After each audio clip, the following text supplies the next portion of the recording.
Dona Maria, seu filho foi traído no próprio casamento. Essas palavras caíram no meu peito como uma faca fria. Por alguns segundos, o mundo parou. O som do trânsito desapareceu, o ar pareceu mais pesado e eu senti como se alguém tivesse arrancado o chão sob meus pés. Passei a vida acreditando que amor e família eram sinônimos de segurança. Mas naquele instante, percebi que o perigo pode morar dentro da própria casa. Disfarçado de sorriso, dizem que o coração de uma mãe aguenta tudo. Mentira. O meu se partiu em silêncio, feito vidro caindo no chão e se espalhando em 1000 pedaços. E o pior é que eu mesma paguei pelo golpe. Paguei por cada flor, por cada fotografia, por cada momento que agora me persegue como um fantasma. Antes de continuar, quero te perguntar uma coisa. Você já confiou tanto em alguém a ponto de não ver o perigo chegando? Já acreditou que estava fazendo o certo até descobrir que estava cavando o próprio abismo? Se sim, fique comigo até o fim dessa história. E se você acredita que a verdade sempre encontra um jeito de aparecer, curta este vídeo e se inscreva no canal, porque o que vou te contar é mais do que uma história, é um alerta. Meu nome é Maria Helena, tenho 67 anos e moro em Belo Horizonte, numa casa que carrega cada lembrança da minha vida. Foi aqui que vivi com João Batista, meu marido, até ele partir há 8 anos. E foi aqui também que vi meu filho André se apaixonar por Camila Duarte, a mulher que eu jurava ser um presente de Deus, até descobrir que, na verdade, era o início de um inferno cuidadosamente planejado. Naquela terça-feira, o sol batia forte na varanda e o cheiro de terra molhada misturava com o perfume das violetas que eu estava regando.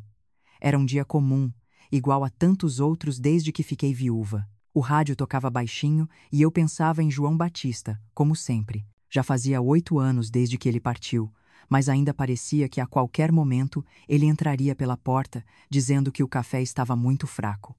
A rotina era o que me mantinha viva. Até que o telefone tocou, peguei o aparelho sem pressa, limpando as mãos no avental. Do outro lado, uma voz masculina, baixa, nervosa. Dona Maria Helena? Sim, sou eu. Quem fala? É o Rafael Nunes, o fotógrafo do casamento do André. Por um instante pensei que ele queria mais algum pagamento ou talvez me oferecer um álbum extra. Mas o tom dele não era de quem quer vender nada. Era um tom sério, pesado. A senhora tem alguns minutos? Preciso que venha ao meu estúdio ainda hoje, se possível. E venha sozinha. Senti um arrepio na espinha. Por quê? Aconteceu alguma coisa com as fotos? Não exatamente. Encontrei algo enquanto revisava os arquivos. Algo que a senhora precisa ver antes de qualquer pessoa. Confia em mim. O coração começou a bater mais rápido. Já fazia 6 meses desde o casamento. Eu lembrava de cada detalhe, cada centavo que gastei. Foi o dia mais caro e, na época, o mais feliz da minha vida. Um casamento de revista. André de terno azul, Camila com aquele vestido importado de pedrarias brilhando sob as luzes. Todos diziam que era um sonho. Agora, 6 meses depois, um telefonema do fotógrafo dizendo que havia algo errado. Desliguei o telefone sem entender muito bem o que estava sentindo. Fiquei parada na varanda, olhando as flores, tentando pensar.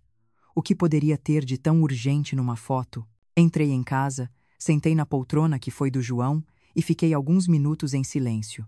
O relógio da parede marcava 3h30 da tarde. Peguei a bolsa de couro marrom, a mesma que João me deu no nosso aniversário de 30 anos, calcei as sandálias e saí. Camila estava em casa, no quarto que antes era o meu. Ouvi o som da televisão e as risadas dela. Pensei em avisar, mas algo dentro de mim dizia para não comentar nada. O estúdio do Rafael ficava a uns 20 minutos. O trânsito estava lento e cada sinal vermelho parecia eterno. Eu segurava a bolsa no colo e olhava pela janela, tentando lembrar se havia feito algo errado com o pagamento. Será que ele queria reclamar de alguma coisa? Ou pedir mais dinheiro? Quando cheguei, ele já estava me esperando na porta. Era um rapaz jovem, de uns 30 e poucos anos, cabelos desgrenhados, olheiras fundas. Parecia nervoso. Eles estavam se beijando. Não era um cumprimento, não era um gesto de amizade. Era um beijo verdadeiro, íntimo, apaixonado. Senti o sangue sumir do rosto. Meu Deus, tem mais. Rafael clicou em outra foto. Mais um ângulo, mais um beijo. Depois outra imagem. As mãos deles entrelaçadas, o olhar cúmplice. Isso foi durante a festa, entre 11h30 e meia-noite, enquanto todos dançavam. Levei a mão à boca, tentando não chorar. Mas como? No próprio casamento? Infelizmente, sim. Olhei para a tela e tudo pareceu girar. Vi o vestido branco dela, aquele mesmo vestido que custou R$ 22.000, que eu paguei com minhas economias. Vi a aliança brilhando na mão esquerda e vi a mentira estampada naquelas fotos. Por que o senhor está me mostrando isso agora? Perguntei com a voz trêmula. Essas imagens ficaram presas numa pasta errada. Eu só encontrei quando estava limpando o servidor. Pensei em apagar, mas não consegui. Achei que a senhora merecia saber. Ele me entregou um pendrive. Todas as fotos estão aqui. Sinto muito, Dona Maria. Peguei o pendrive e fiquei olhando para ele como se fosse uma bomba. O estúdio parecia girar. Rafael me ofereceu um copo d'água, mas eu mal consegui segurar. Saí sem dizer nada. Entrei no carro e fiquei parada, olhando o nada.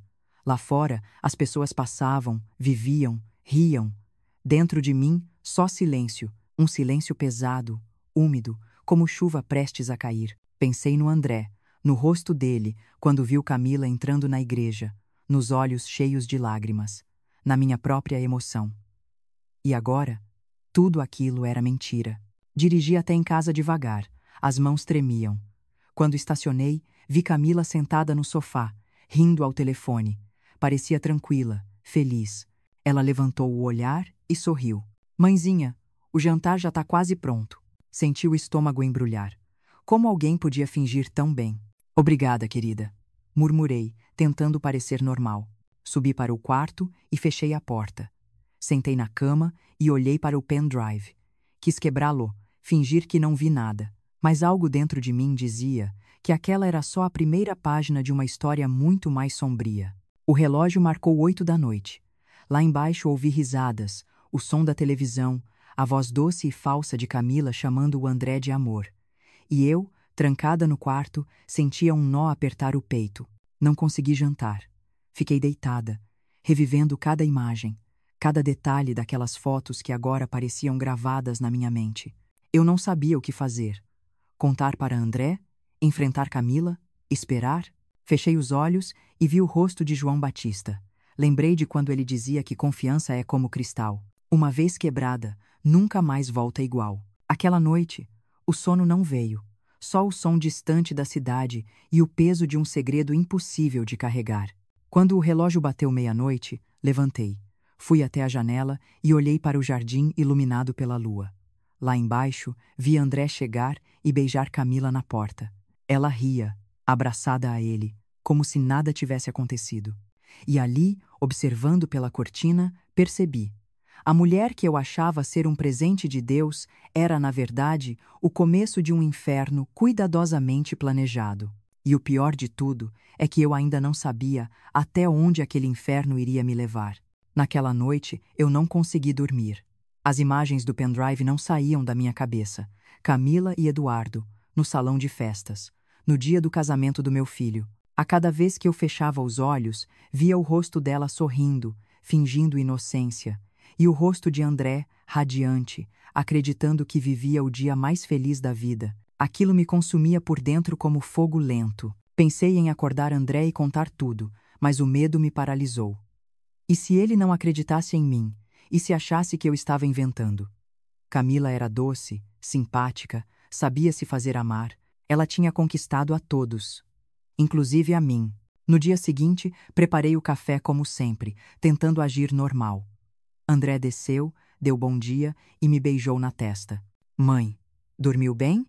Mais ou menos. Camila tá te esperando para almoçar mais tarde. Ela disse que quer conversar sobre umas ideias para casa. Sorri sem vontade. Claro, filho. Estarei aqui. Quando ele saiu, fui até o quarto que antes era meu. Agora era deles. Bati na porta. Entra. Ela respondeu com aquela voz calma. Camila estava sentada na cama, penteando o cabelo, com o celular na mão. Bom dia, mãezinha, disse sorrindo. Camila, o Rafael me ligou ontem. Ela parou por um segundo, mas logo recuperou o tom doce. O fotógrafo? Por quê? Disse que encontrou umas fotos a mais do casamento. Ah, deve ser erro do sistema. Esses profissionais são todos confusos. Sim, respondi, observando o reflexo dela no espelho. Nenhum traço de culpa, nenhum sinal de medo. Só aquele sorriso treinado. Senti um nó na garganta. Quis jogar tudo na cara dela, mostrar as fotos, gritar. Mas respirei fundo. Ainda não era a hora. Nos dias seguintes, comecei a observar cada gesto, cada olhar, e tudo começou a fazer sentido.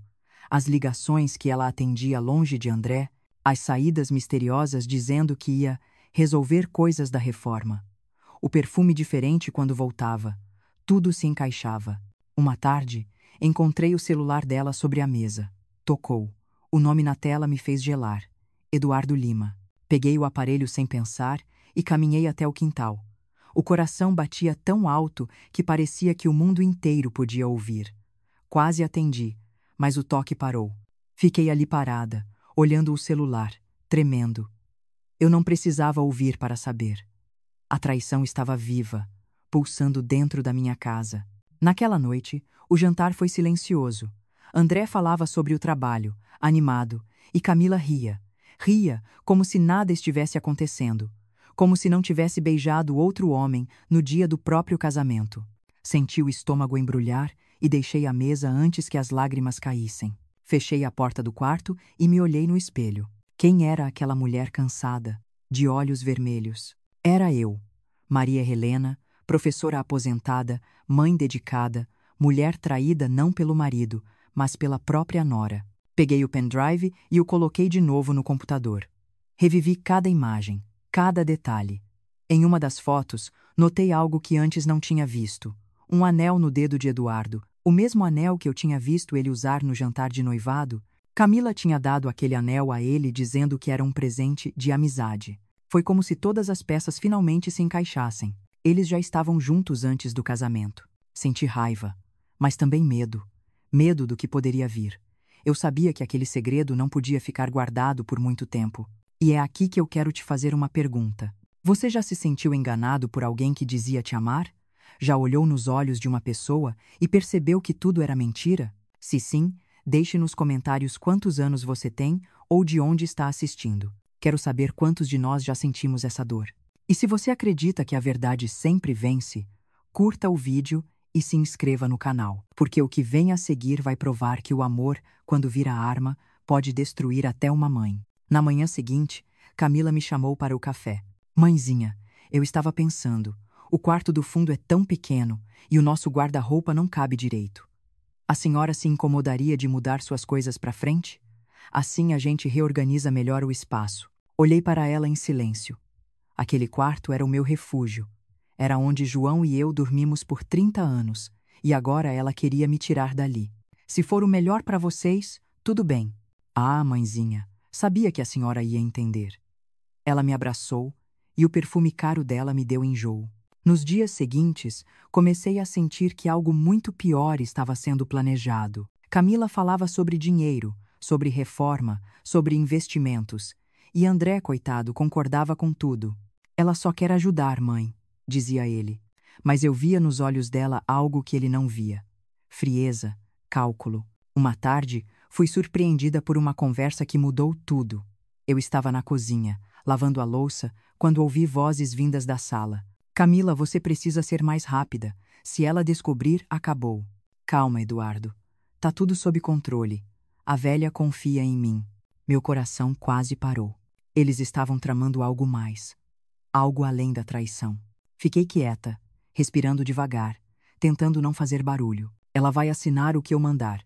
Depois a gente vende a casa e divide o dinheiro. O André é um idiota. Nem imagina. Senti as pernas falharem. Eles queriam a minha casa. Queriam tudo. Me apoiei na pia para não cair. Esperei até ouvir a porta bater. Depois sentei no chão e chorei em silêncio. A dor da traição virou medo. E o medo virou raiva. Eles estavam brincando com a pessoa errada. Naquela noite, deitei na cama e fiquei olhando o teto. João sempre dizia que o mal se destrói sozinho. Basta paciência. Mas eu não ia esperar o mal se destruir.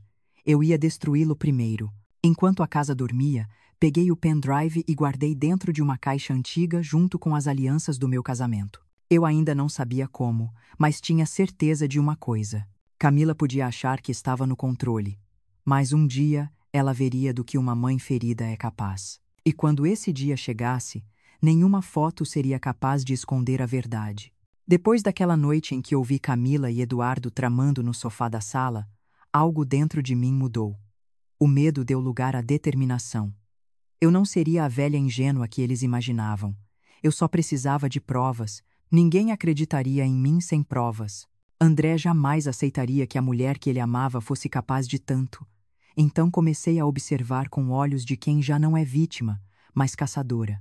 Na manhã seguinte, preparei o café como de costume. Camila desceu tarde, com o cabelo solto e aquele perfume caro que ela sempre usava. Dormiu bem, mãezinha? Sim. E você? Ah, um pouco cansada. Sonhei a noite inteira com reforma, sabia? Acho que essa casa podia ficar maravilhosa com algumas mudanças. Aquela frase ficou ecoando na minha cabeça. Reforma. Era disso que ela e Eduardo falavam. Nos dias seguintes, ela começou a insistir mais no assunto. Olha, mãezinha, a senhora merece viver num lugar mais moderno, mais iluminado. Essa casa tem tanto potencial. Está ótima assim, Camila. Mas André e eu queremos ajudar. É o mínimo depois de tudo o que a senhora fez por nós. Ela sabia o que dizer para amolecer o coração do meu filho. E sabia também que eu não suportava vê-lo decepcionado. Um domingo à tarde, eles vieram com orçamentos prontos. Papéis coloridos, fotos de móveis novos, pisos modernos. Olha só, mãe. Fica em torno de 90 mil. A gente divide no meio. É justo. 90 mil.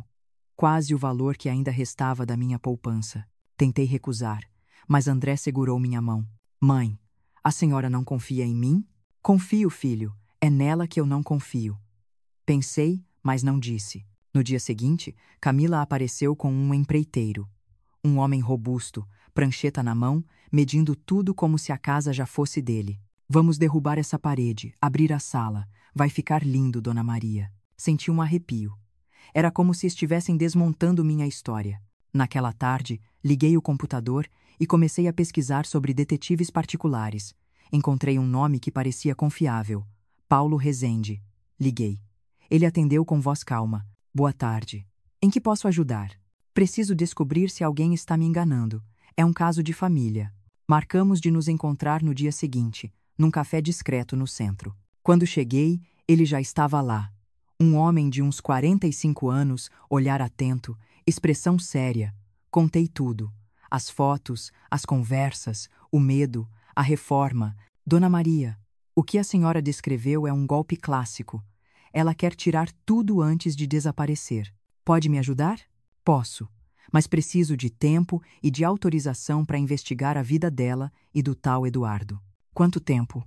Resimproncela. 2 semanas. E quanto custa? R$ 4.500. Era muito dinheiro, mas decidi que valia cada centavo. Faça o que for preciso. Quero provas. Voltei para casa com o coração acelerado. Camila estava na sala, escolhendo amostras de tinta. Mãezinha, o senhor do material vem amanhã. Pode transferir os 45 mil para minha conta? Assim fica mais fácil para organizar. Claro, querida. Amanhã de manhã eu resolvo. Sorri, fingindo calma. Naquela noite, quase não dormi. Paulo me mandou mensagem dizendo que já tinha começado a investigar. A cada dia, ele me enviava pequenas atualizações. Camila se encontrou com Eduardo num café na Zona Sul. Eles se abraçaram. Ficaram quase 1 hora juntos. Conversa gravada. Falam sobre dinheiro e sobre vender uma casa. Meu estômago se revirava a cada nova mensagem. Enquanto isso, a obra começou. Barulho, pó, homens estranhos entrando e saindo. Eu observava tudo calada. Camila sorria o tempo todo, como se estivesse vivendo um sonho. Certa tarde, cheguei em casa e encontrei o empreiteiro carregando minha poltrona verde. Ei, o que está fazendo com isso? A dona Camila mandou jogar fora. Jogar fora? Essa poltrona era do meu marido. Desculpe, dona Maria. Só tô cumprindo ordens. Corri até o quintal, mas já era tarde.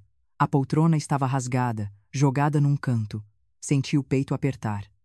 Camila apareceu na porta, fingindo surpresa. Mãezinha, Não fica assim. Aquilo estava velho. Eu vou comprar outra igualzinha. Não é sobre o móvel, Camila. É sobre respeito. Ela sorriu. Claro, mãezinha. A senhora sabe que eu só quero o melhor.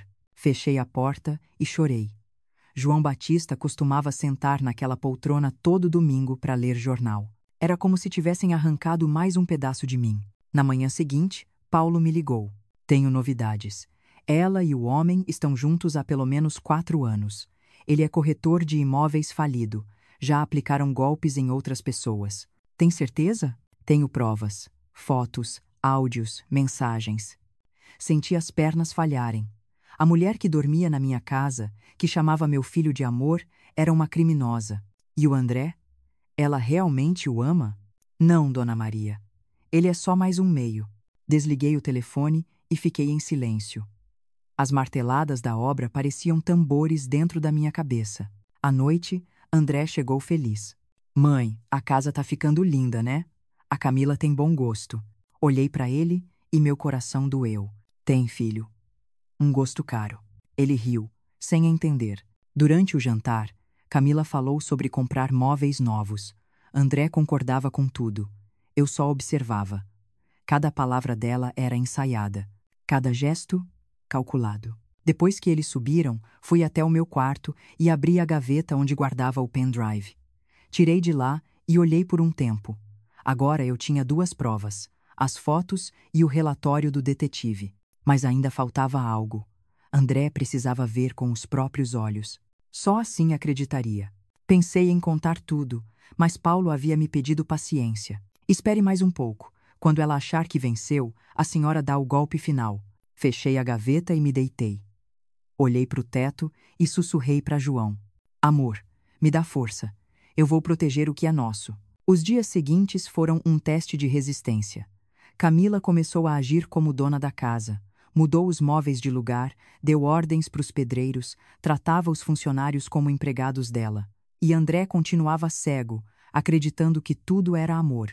Uma tarde, ela chegou animada. Mãezinha, pensei numa coisa maravilhosa. Quando terminar a reforma, vamos vender essa casa e comprar uma menor. Assim sobra dinheiro para investir no futuro. Quase deixei o prato cair. Vender a casa? Sim, é mais prático. André concordou. Olhei para ele. Mãe, é só uma ideia. A Camila acha que seria melhor para todos. Sorri com amargura. Claro, filho, uma ótima ideia. Mas dentro de mim, algo se rompeu. Eu já não chorava, já não tremia, só esperava o momento certo. Naquela noite, Paulo me enviou um áudio. Dona Maria, tenho tudo o que precisamos. A senhora está pronta para agir? Ouvi a voz dele e senti o sangue ferver. Estou. A partir daquele instante, eu deixei de ser vítima. E sem que Camila percebesse, o jogo começou a virar. A reforma terminou 2 semanas depois. A casa parecia outra. As paredes brancas, o chão de porcelanato frio, os móveis modernos. Tudo o que eu amava tinha desaparecido. O cheiro de madeira antiga, o calor das cores, até o som do relógio de parede de João Batista. Camila chamava aquilo de renovação. Eu chamava de apagamento. Olha, mãezinha, ficou lindo, não ficou? Ela girava pela sala, exibindo o novo espaço. Ficou diferente. Respondi, tentando esconder a tristeza. Moderno, mãezinha. É o futuro. Futuro para quem? Pensei. André parecia feliz, tão cego que não percebia o vazio no olhar dela. Mãe, a casa está incrível, né? A Camila tem um gosto excelente. Tem sim, filho, disse forçando um sorriso. Mas dentro de mim crescia uma certeza. Aquela mulher não pararia até destruir tudo o que restava da nossa história. Nos dias seguintes, Camila começou a agir como dona da casa. Colou uma folha na geladeira com regras escritas à mão. Organização é essencial, mãezinha. Agora temos dias específicos para limpar, horários de refeição e nada de deixar louça na pia depois das 9. Olhei para o papel e senti o sangue ferver. Eu, que vivia ali 40 anos, agora precisava de autorização para cozinhar. André tentava aliviar. Mãe, é só para manter a ordem. A Camila gosta de tudo certinho. Certinho demais, talvez. Murmurei. As mudanças não pararam.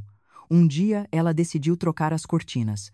Depois vendeu o tapete que eu mesma teci há décadas. Cada objeto desaparecido era como uma ferida nova. Eu não reclamava, guardava tudo dentro, porque agora eu tinha um plano. Toda noite eu falava com o detetive Paulo Rezende. Ele continuava coletando provas.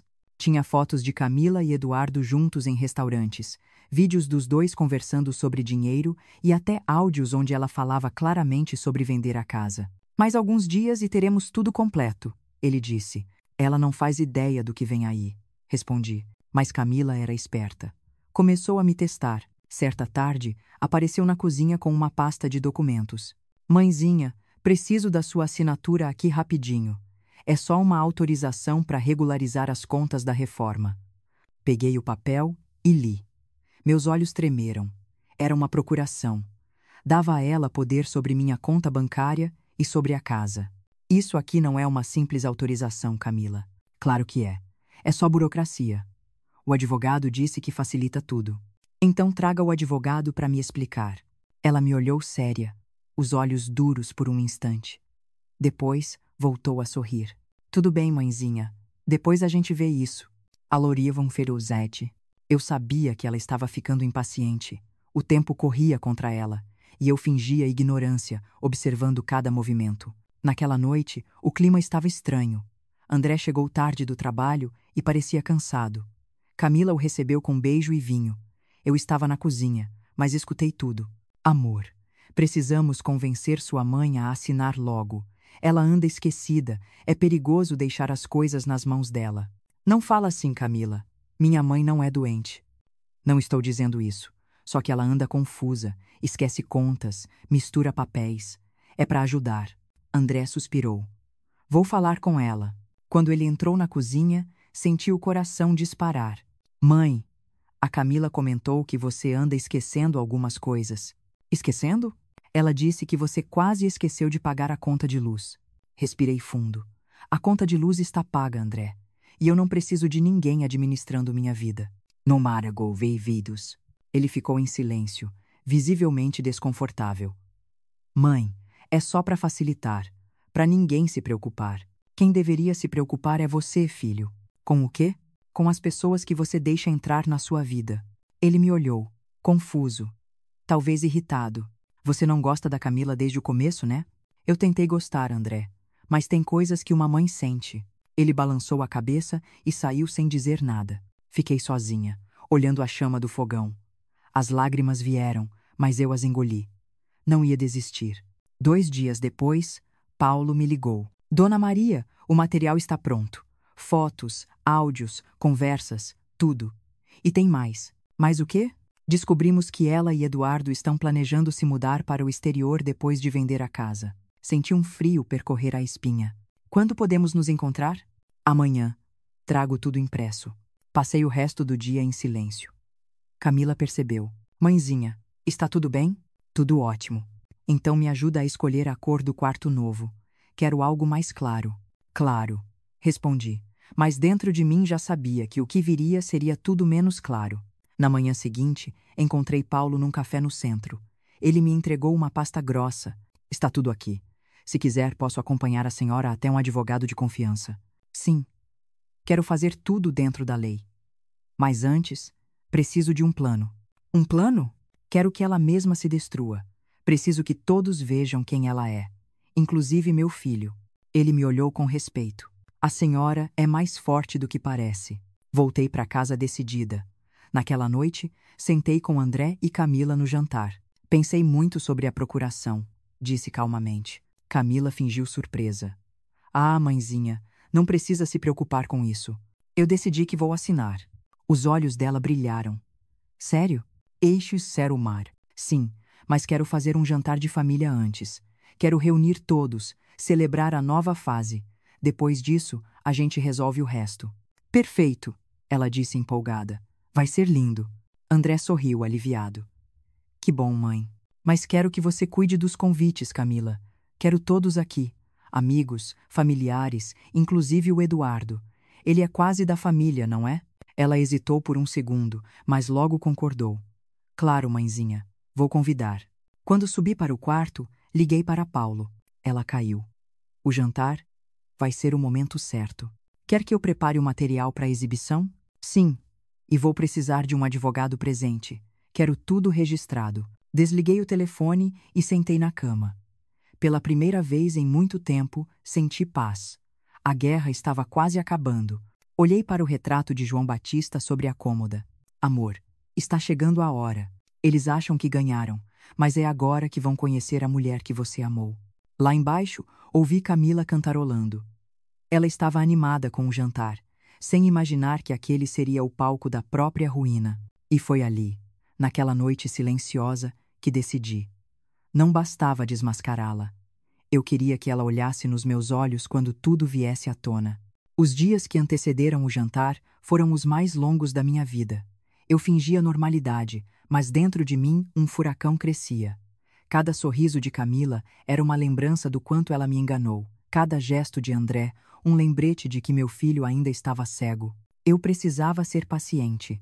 O sucesso do meu plano dependia disso. Com a ajuda de Paulo Rezende e do advogado Dr. Henrique Paiva, preparamos tudo.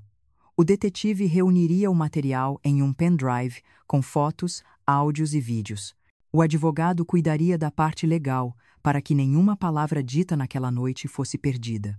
Até um cinegrafista discreto foi contratado para registrar tudo. Dona Maria, disse o Dr. Henrique, depois desse jantar, nada será igual. A senhora tem certeza de que está pronta? Mais do que nunca, respondi. Na quinta-feira, Camila me chamou na cozinha. Mãezinha, já confirmei tudo para o jantar. Vai ser no sábado, às 8. Convidei o pessoal da família e o Eduardo também, como a senhora pediu. Perfeito. Ela sorriu satisfeita. A senhora vai ver, vai ser uma noite inesquecível. Vai mesmo, murmurei. No sábado acordei cedo. Escolhi meu vestido azul marinho, o mesmo que usei no casamento deles. Me olhei no espelho e por um instante senti medo. E se algo desse errado? E se André ficasse do lado dela mesmo depois de ver as provas? Balancei a cabeça. Não podia pensar nisso. João Batista sempre dizia que a verdade é como o sol. Não adianta tentar esconder. Uma hora aparece. Às 7 da noite, o restaurante reservado estava pronto. Era um salão privado, elegante, com mesa longa, flores brancas e velas acesas. Os convidados começaram a chegar. Meus amigos, alguns parentes, até minha comadre Teresa, que eu não via há meses. Camila e André chegaram por último. Ela estava deslumbrante num vestido vermelho justo. André, de terno, parecia orgulhoso. Que bom ver todos reunidos, ele disse sorrindo. Hoje é uma noite especial, acrescentei. Durante o jantar, todos conversavam, riam, brindavam. Camila estava no centro das atenções, distribuindo charme. Eduardo chegou um pouco atrasado. Quando entrou, trocou um olhar rápido com ela. Um olhar que denunciava tudo, mesmo antes das provas. Senti o coração bater mais forte. Era agora ou nunca. Quando serviram a sobremesa, levantei devagar e bati a taça com a colher. Posso pedir um minuto da atenção de todos? As vozes cessaram. Antes de terminarmos essa noite, quero contar uma história. Uma história sobre amor, mentira e justiça. Camila riu nervosa. Mãezinha, o que é isso? Você vai entender, querida. O garçom apagou as luzes principais. Um telão foi aceso ao fundo. O advogado apertou o botão do controle remoto. A primeira imagem apareceu. Camila e Eduardo se beijando no salão de festas no dia do casamento. O silêncio tomou conta do lugar. André arregalou os olhos. Mãe, o que é isso? É a verdade, filho. Camila? Ela se levantou, fingindo espanto. Isso é mentira. É montagem. Cliquei o controle. Outra imagem surgiu. Eles de mãos dadas, rindo, escondidos atrás das cortinas. Depois, mais uma, os dois conversando ao telefone no estacionamento. André se levantou. Camila, me explica. Eu estava consolando o Eduardo. Ele estava triste. Triste no dia do nosso casamento? Gritei. Com a boca colada na sua? Os convidados murmuravam. Camila começou a suar. Isso não prova nada, disse ela. O advogado fez sinal para o detetive. Ele conectou outro arquivo. A voz dela ecoou pelos alto-falantes. Relaxa, amor. Tá tudo sob controle. A velha vai assinar aquela procuração e a casa vai ser nossa. André cambaleou. Você chamou minha mãe de velha? Camila ficou pálida. É montagem. Eles estão querendo me destruir. Então explica o próximo áudio. Outra gravação começou. Quando ela assinar, a gente vende tudo e vai embora. O André é um idiota, acredita em tudo que eu falo. A sala ficou em silêncio absoluto. Até o garçom parou de respirar. André olhou para ela com os olhos marejados. Idiota. Foi isso que eu fui para você? Camila começou a chorar, mas as lágrimas pareciam ensaiadas. Eu te amei, André. Eles estão manipulando tudo. Projetei a última imagem. Ela e Eduardo num hotel, rindo. Amor, quando tudo acabar, a gente some e deixa esse bobão chorando. André gritou. Chega! Eu não quero ouvir mais nada! Mas o advogado interveio. Senhor André, tudo isso está documentado. Ela planejou um golpe contra sua mãe e contra o senhor. Temos provas suficientes para um processo criminal. Camila se virou para mim com raiva. Sua velha desgraçada. Você destruiu minha vida. Não. Você destruiu a sua quando escolheu o caminho errado. Eduardo tentou sair, mas Paulo o impediu. O senhor também está envolvido. Tudo gravado. A confusão tomou conta do salão. As pessoas falavam ao mesmo tempo, algumas choravam, outras filmavam. André estava em choque. Mãe, isso é real mesmo? É, filho. E eu sinto muito por você ter que descobrir assim. Ele chorou, sentado à mesa, o rosto entre as mãos. Eu me aproximei e o abracei. Você não falhou, só confiou na pessoa errada. Camila tentou sair novamente, mas o advogado já tinha chamado a polícia. Vocês não podem me prender. Eu não fiz nada. Fez sim, respondi. E agora vai pagar. Falache. Quando os policiais chegaram, ela perdeu a pose. Eduardo baixou a cabeça e não disse uma palavra. Enquanto eram levados, Camila me olhou nos olhos. Você vai se arrepender. Sorri com calma. Não. Finalmente posso dormir em paz. Depois que eles saíram, o salão ficou em silêncio. Teresa veio até mim e me abraçou. Você foi corajosa, Maria. Não. Eu só fiz o que qualquer mãe faria. André se aproximou. Mãe, me perdoa. Eu não quis duvidar de você. Você é meu filho. E o amor de mãe é feito de perdão. Aquela noite terminou com lágrimas, mas também com um alívio que eu não sentia há anos. A mentira havia caído. O golpe tinha sido desfeito. Quando voltamos para casa, André me ajudou a tirar os sapatos. Eu não sei o que seria de mim sem você. Você vai aprender, filho. A dor ensina. Subi para o quarto e sentei na cama. O relógio marcava meia-noite. Lá embaixo, André ainda chorava. Lá fora, a cidade seguia em silêncio. Olhei para o retrato de João Batista e sussurrei. Conseguimos, amor. A verdade apareceu. Mas mal sabia eu que aquele não seria o fim. O pior ainda estava por vir. O silêncio daquela noite depois do jantar era quase irreal. A casa parecia vazia, mesmo com André ainda acordado na sala. Eu fiquei no quarto, olhando pela janela, tentando entender tudo o que tinha acontecido. As imagens, os gritos, as lágrimas. O rosto de Camila sendo levado pela polícia ainda estava fresco na minha mente. Parecia o fim de uma longa guerra, mas no fundo eu sabia que a paz não viria tão rápido. Na manhã seguinte, acordei cedo. O sol entrava tímido pela cortina nova, fria, sem cor. Desci e encontrei André sentado à mesa, com os olhos vermelhos. Não dormiu? Perguntei. Como dormir depois daquilo, mãe? Eu não consigo parar de pensar. Sentei ao lado dele e coloquei minha mão sobre a dele. Vai passar, filho. A dor é forte agora, mas um dia vira lembrança. Eu fui um idiota, mãe. Eu trouxe um veneno para dentro da nossa casa. Não fala assim. Gente boa também se engana. O importante é que agora acabou. Mas ainda não tinha acabado. Por volta das 10, a campainha tocou. Era o doutor Henrique, o advogado. Bom dia, dona Maria. Vim trazer a cópia do relatório final e avisar que o processo foi aberto oficialmente. Mas preciso alertar que ela pode tentar reagir. Camila, sim. Já contratou outro advogado. Está dizendo que foi vítima de armação. Sentiu sangue gelar. Mas o senhor tem as provas. Temos. Só que ela é esperta. Vai tentar virar o jogo. André ouviu a conversa e ficou tenso. Ela não vai conseguir, doutor. Espero que não. Mas fiquem atentos. Depois que ele saiu, A casa ficou em silêncio de novo. Eu e André trocamos um olhar.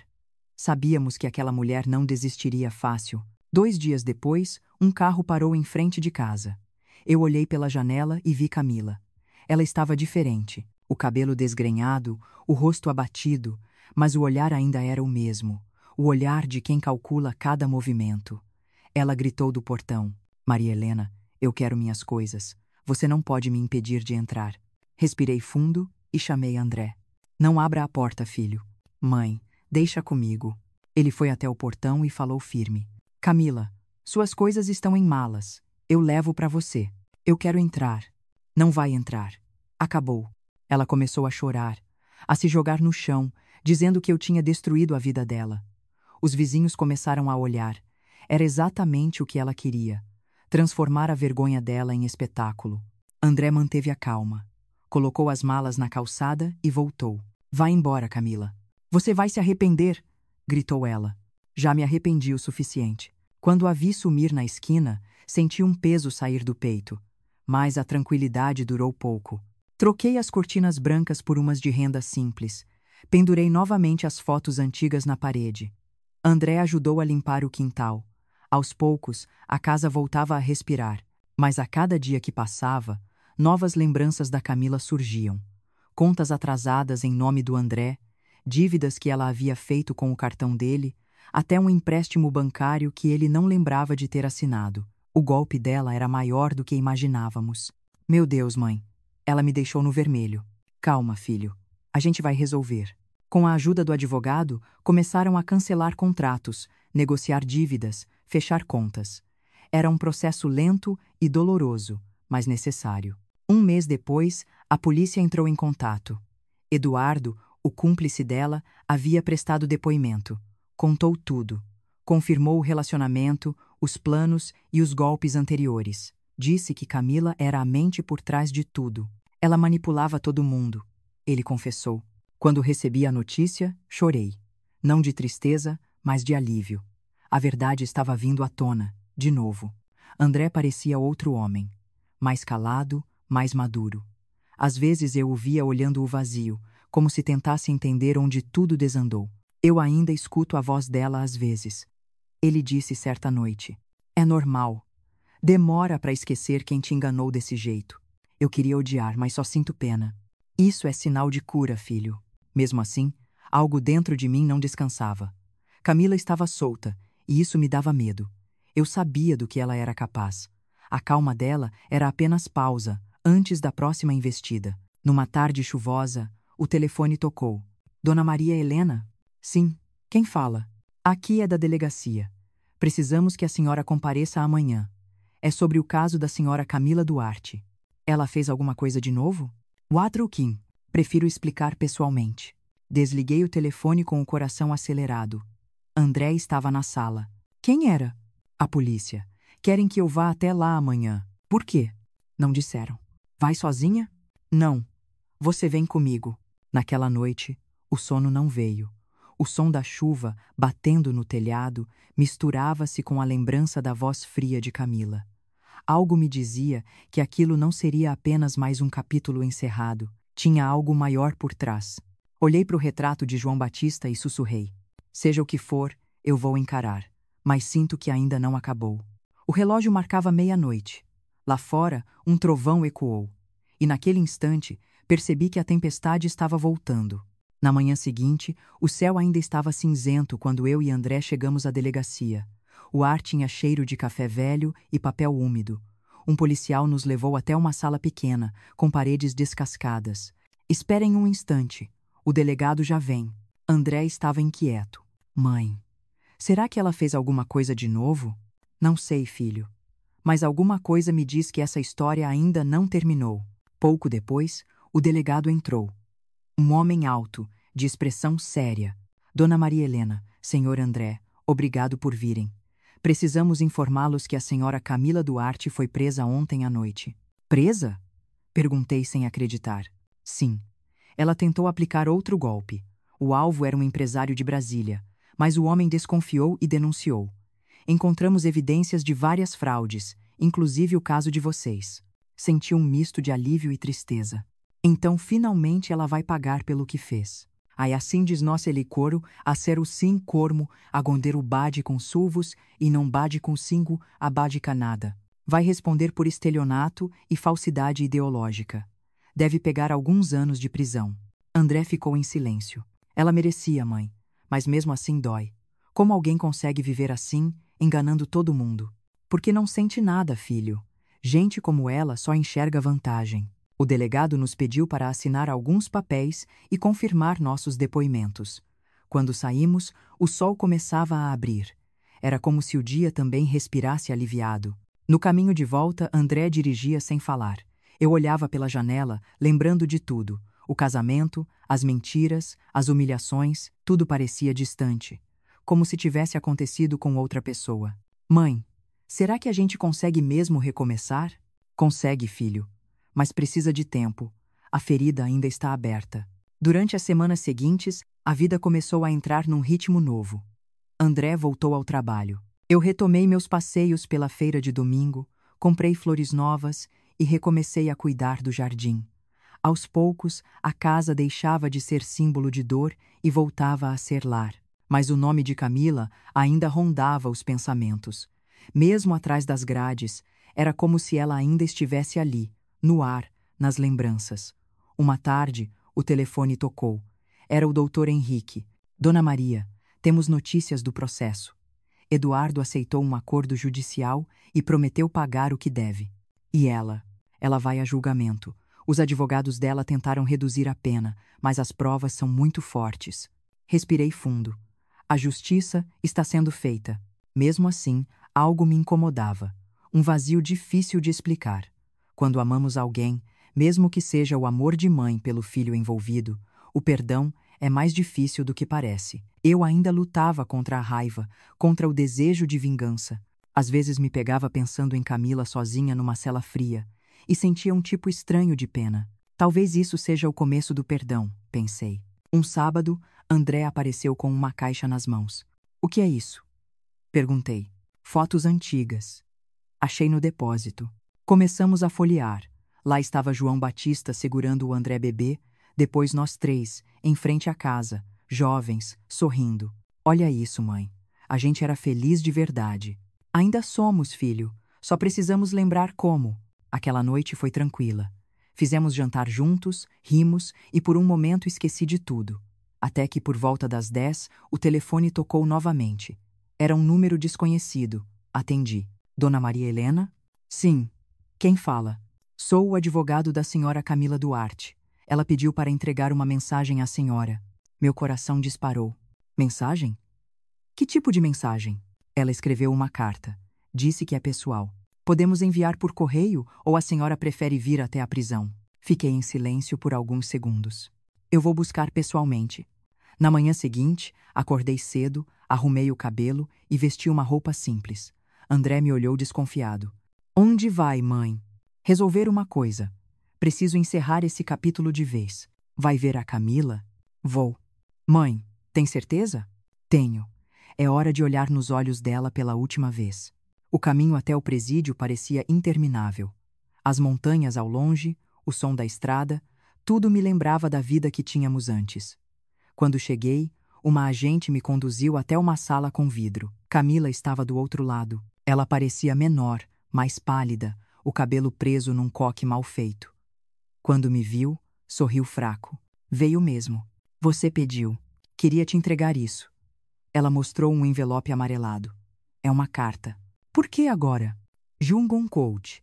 Agora mazar umas hora. Porque eu precisava falar com alguém que me viu de verdade. Todo mundo me odeia, mas você me entendeu, mesmo quando me odiou. Abri o envelope e li as primeiras linhas. Era uma mistura de confissão e manipulação. Ela dizia que se arrependeu, mas ao mesmo tempo culpava a infância difícil, os relacionamentos errados, as escolhas. Você quer que eu sinta pena? Perguntei. Não. Quero que saiba que eu te admirei. Você é forte. Nunca vi alguém tão firme. E eu sempre quis ser como você. Por um instante fiquei sem palavras. Ela chorava de verdade, ou fingia, não sei. Camila, força não é enganar, é enfrentar o que fez. Se você realmente quer mudar, começa agora. Ela baixou a cabeça. Eu não espero perdão. Só queria que soubesse que eu perdi tudo. E talvez mereça. Olhei para ela por alguns segundos. Parte de mim queria se levantar e ir embora. Outra parte queria abraçá-la. Mas fiquei imóvel. Eu não vim te julgar, Camila. Vim para me libertar. E agora que te vi, posso finalmente seguir em frente. Levantei-me. Entreguei o envelope ao guarda e saí. O sol do lado de fora era forte, quase ofuscante. Respirei fundo e senti uma leveza nova. Quando cheguei em casa, André estava me esperando na varanda. Como foi? Difícil, mas necessário. Ela falou algo? Sim. E talvez, no fundo, esteja tentando mudar. Você acredita nisso? Não sei.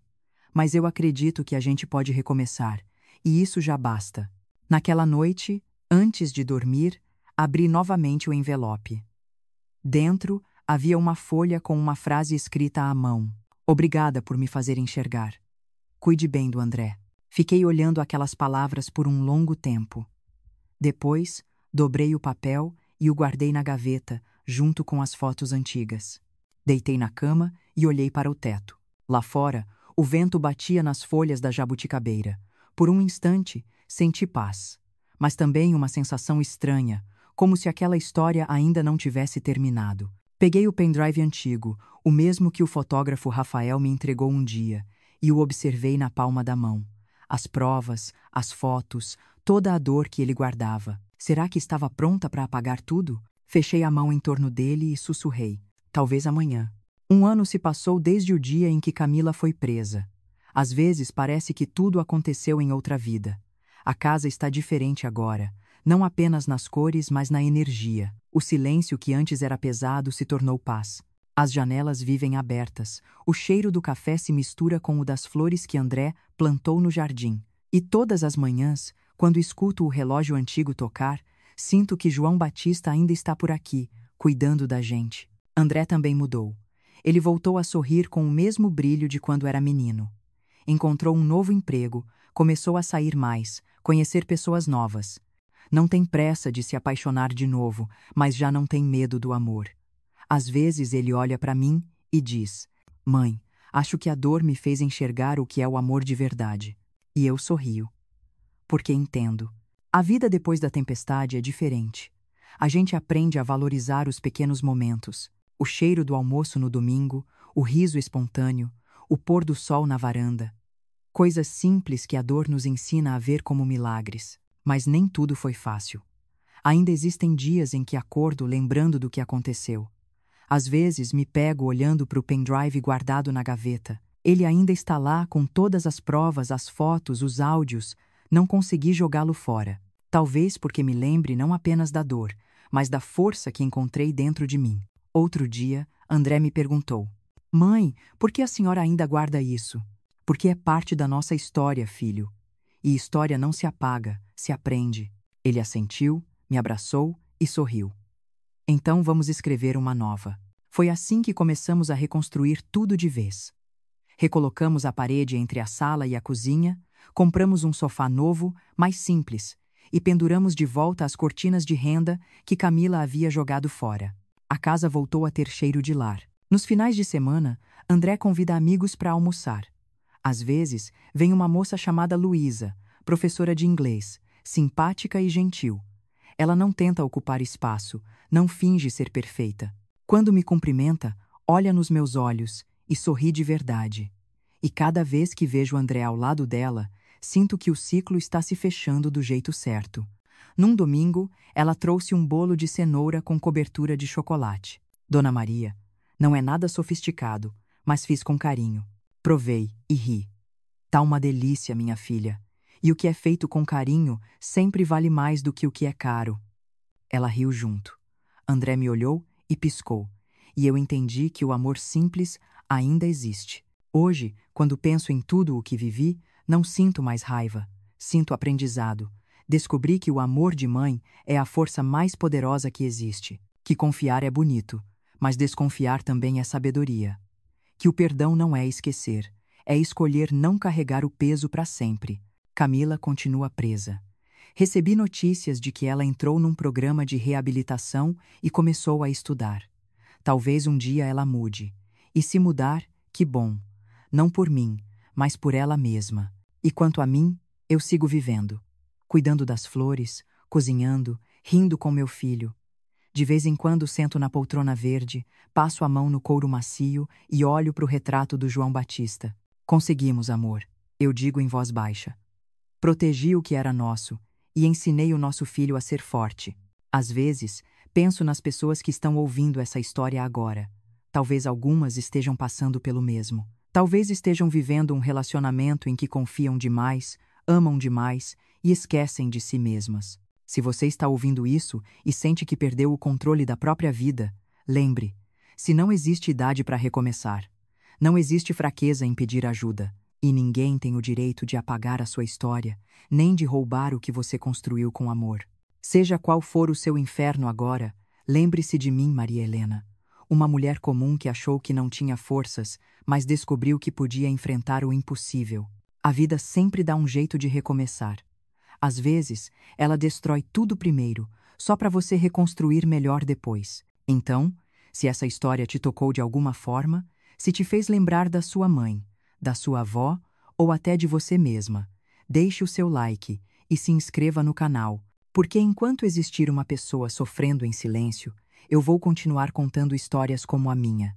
Histórias sobre coragem, sobre limites e sobre amor próprio, e que você nunca precise viver o que eu vivi. Mas se viver, que tenha a força de reagir. Obrigada por me ouvir. E que Deus te abençoe.